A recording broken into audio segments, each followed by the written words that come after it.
Chris, it's been a long time coming, but Fight Week is finally here after an extended break. Just tell us how you're feeling. Feeling good.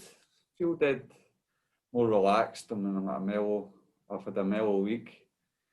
Obviously, we're still going through the weight cut process, but we had to go through the quarantine and that. But I mean, this is my job. It's all part of it, and it's just a process really.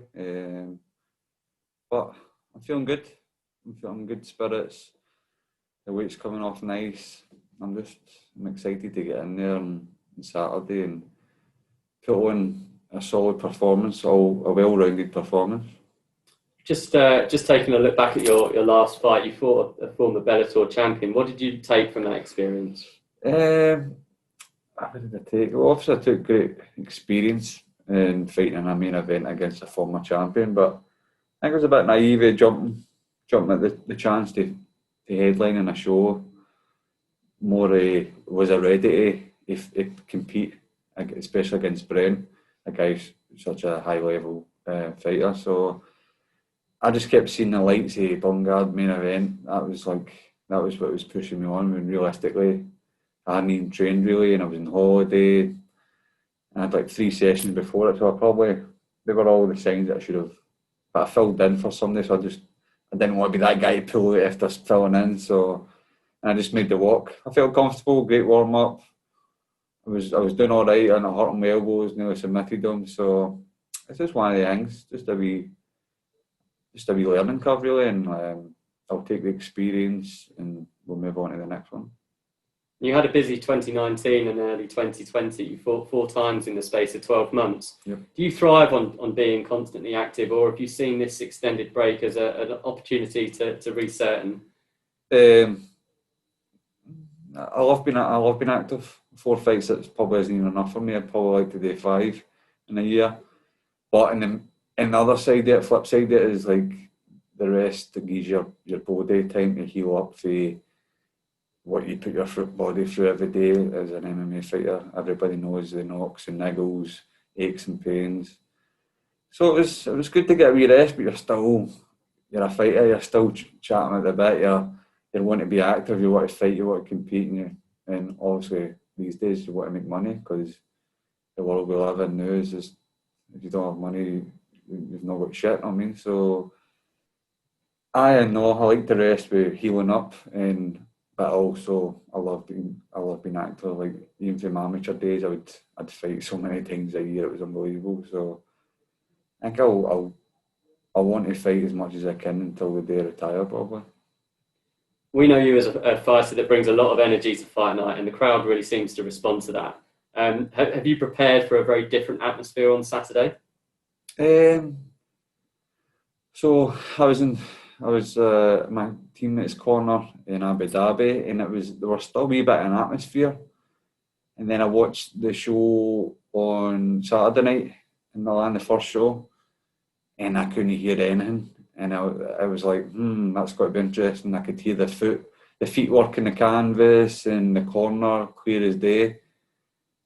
And I thrive off big crowds. Like, I've got a big audience. I've got a lot of fans that make a lot of noise and sing and create an atmosphere.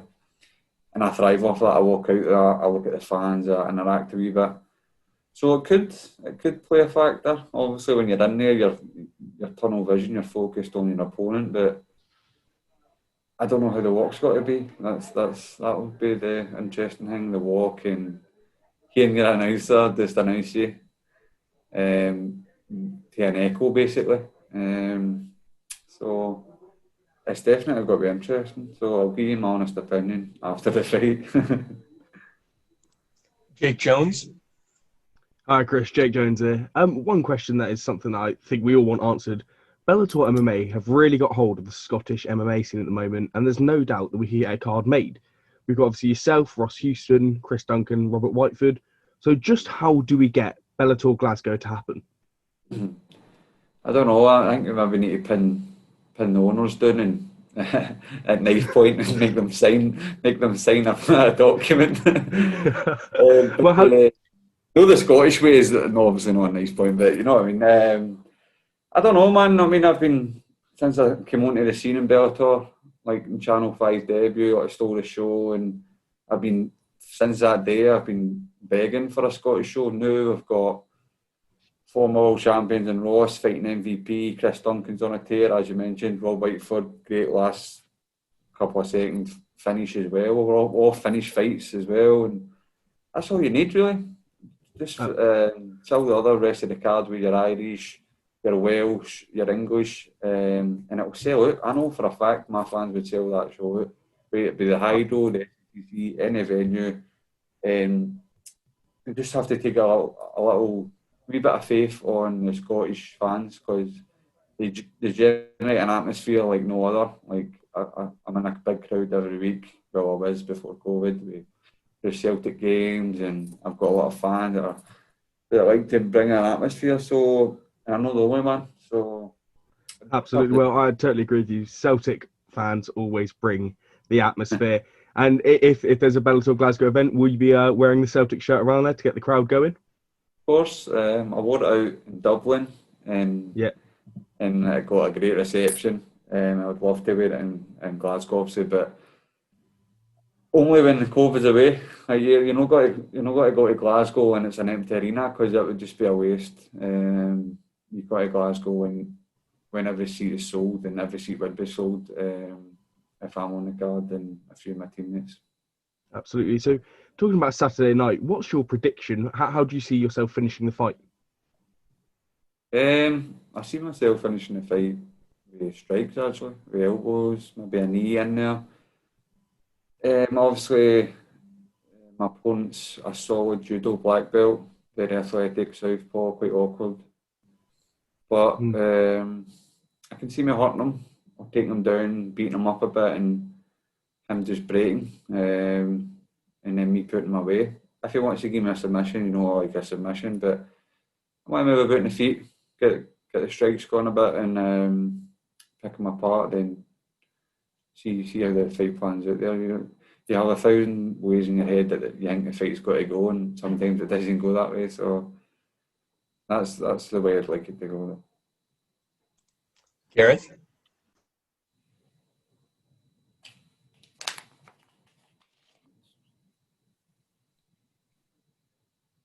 Hi Chris, how are you doing? This is Gareth A. Davis here from the Daily Telegraph in London. Well, of course it is. Are you deliberately wearing your mask upside down, by the way? Am I? Maybe I'll keep on listening. No, it looks amazing. No, it looks amazing outside. Chris, one of the things you talked about just now, and you're a very honest person about your emotions when you fight, and it's something that I think we all enjoy about you, and it's part of the reason why there's so much joy when you fight. I know it's obviously very tough, but there's a joy about you when you fight. Did you find lockdown tough in any way?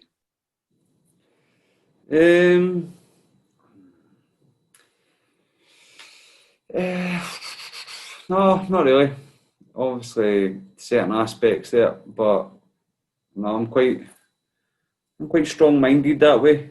I mean, I get this through my MMA and through my fights and cutting weight and stuff like that. I'm quite strong-minded that way with lockdown, and I always adapt and overcome certain situations. Obviously, it was a bit more drastic this one because it was globally, but no, it didn't hit me too hard, as much as I know it would hit other people. But as I say, adapt and overcome, and no, it was all right. That's quite good.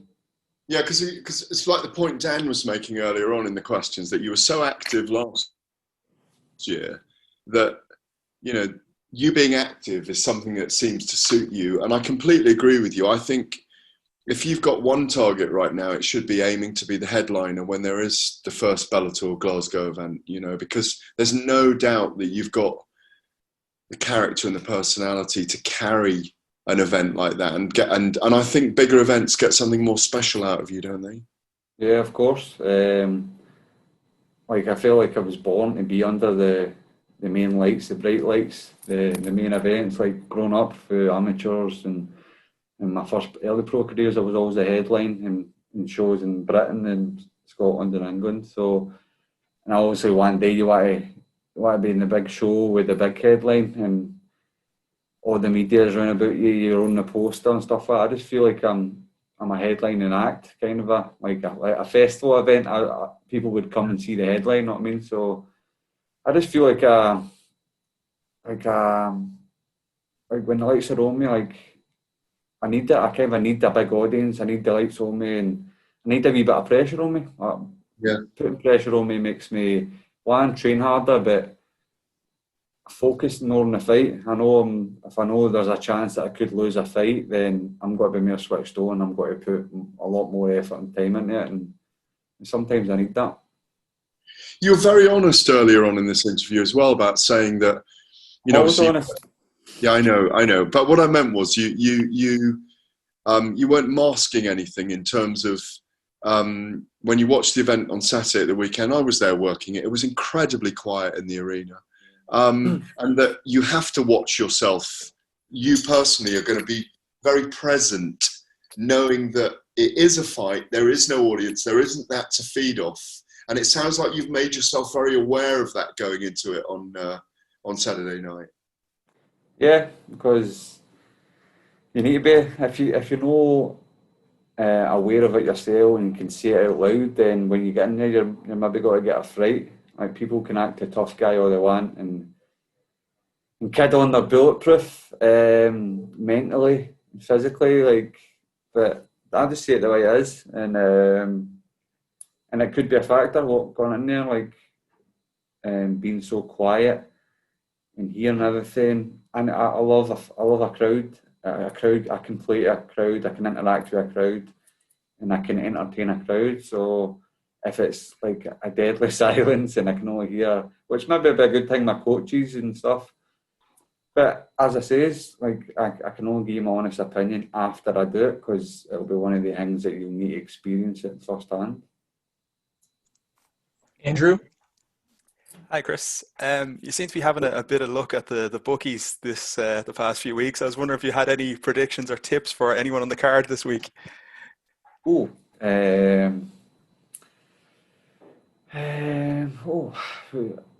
do like, see, sometimes the bookies do like a favourite bet, like the bet of the week or something like that. I'll do one of them, right?